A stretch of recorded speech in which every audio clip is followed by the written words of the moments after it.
Hi everybody, I'm Steve Adams. I'm running for president as an independent candidate in 2008. I just got done watching the CNN YouTube debates, and I have to admit I was pretty disappointed.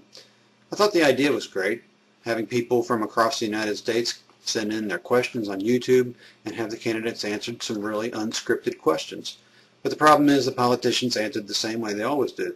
They didn't answer the questions, they turned everything into their own spin, and they ignored the people who really wanted some answers. So I wanted to show how somebody who's not a politician should have answered the questions. And I really think that sometimes the answer yes and no should be sufficient to a question that's asked about that. I wrote down some of the questions. What makes you different than everybody else up here on stage? I'm not a politician. That one's pretty easy. If you elect politicians, you're going to get the same old thing that you're always going to get. Debates like we just had, and you're going to get nothing done in Congress, nothing done in the White House. Are you liberal? No. Who would be your Republican vice president? Well, since I'm an independent, I'd probably want an independent, but since the question was Republican, I'd probably choose Congressman Tom Tancredo. Should African Americans deserve reparations for slavery? No. If Katrina was in a particularly white area instead of a black area, would it have been dealt with quickly, more quickly? No, I don't believe so. I just think the government was inefficient. I don't think it was a slam on anybody because of race. Are you black enough or feminine enough? Obviously not, but I'm okay with that. Would you allow us to be married? This was to women. No, under the current laws of our country, it's against the law for them to be married. Darfur, what would you do to intervene there? We've got people that are trying to get us out of Iraq because we've been there for 4 years and because they keep yelling about a civil war. Darfur is a civil war that's been going on since 1945 when the British left. What makes you think that this war is going to be any easier than the one that we're already in?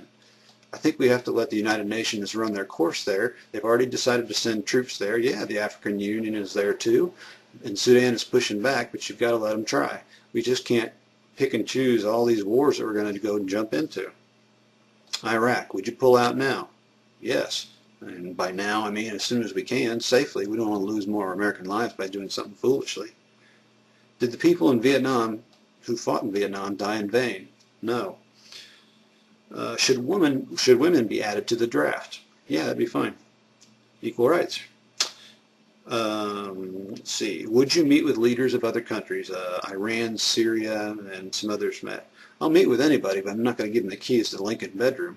I may only meet with them to say, look, you're on our bad list. You better shape up. No child left behind. Yeah, I think that's a bad plan too. We teach kids to test instead of learn, so we got to change that. What about global warming, energy consumption, and nuclear energy? I agree that we need to find alternative energies. I'm fine with nuclear. I'm fine with wind, solar, all those things that we can do.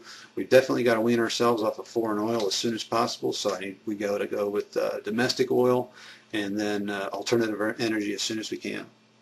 Can we standardize voting across the country? Yeah, that'd be fine. I definitely want to have a paper trail, though, on the machines that are electronic just to make sure that we don't have problems. Would you run for, it says senator, but would I run for president and only take minimum wage? The answer is no. I can't afford it. Some of the candidates said yes because, you know, they've already got money. John Edwards has got more money than I'll ever make in my life. But no, I can't raise my family of 4 on minimum wage, so I'd have to say no. Social Security cap, would you raise that over the 90,000 plus or minus? Yeah, I think we could change the cap. We need to change how things are paid out, how things are paid in. There's a lot of variables we can change. Medicare and Medicaid, would you either cut the benefits or raise the taxes?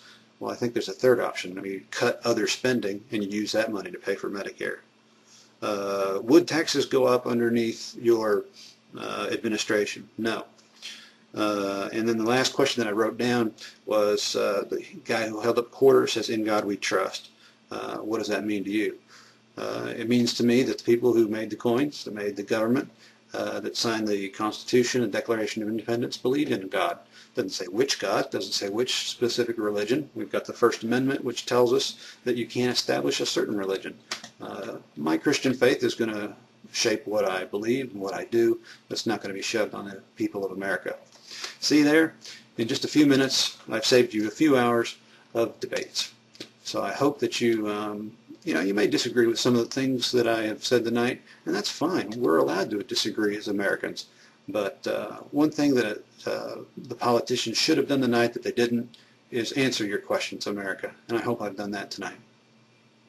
Thanks for listening. And if you've got any questions, I invite you to go to PresidentAdams.com. You can read about more issues there, or you can ask me other questions.